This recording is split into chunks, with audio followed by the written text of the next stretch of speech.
विजयदादाला भेटायला खास आलो होतो. मी आल्यामुळे इथे बाकीचे आजूबाजूला जवळ आहे सगळं आणि आज कुठलीही राजकीय चर्चा इथे झालेली नाही आहे. फक्त बऱ्याच वर्षांनी विजयदादाला भेटलो. मी येणार म्हणून सांगितलं, त्यांनी भोजनासाठी बाकीच्या लोकांना इथे बोलवलं.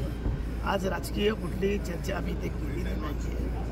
पण ही भूमी अशी आहे अकलूजची, इथे महाराष्ट्राच्या राजकीय घडामोडींमध्ये अलाटणी देण्याची कामगिरी या भूमीने केलेली आहे. माझी अपेक्षा आहे याच्यापुढे ती व्हावी एवढंच.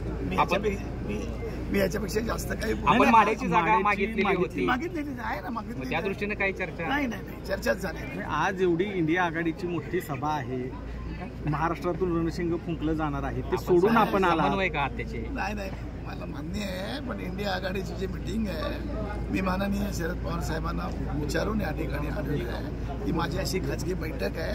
मी आज गैरेज राहणार आहे. पवार साहेबांनीच पाठवलं. पवार साहेब कशाला पाठवतो? मला कोण पाठवू शकतं? पाठवलं नाहीये. पण आज महाराष्ट्राच्या दृष्टिकोनावर इंडिया आघाडीमध्ये प्रमुख म्हणून पवार साहेबांकडे आम्ही बघतो आणि पवार साहेबांचे आदेश पाळतो. 2 नंबरला आम्ही उद्धव ठाकरे यांना त्या ठिकाणी अधिकारवाणीने सांगू शकतो किंवा ते आम्हाला अधिकारवाणीने बोलू शकतात.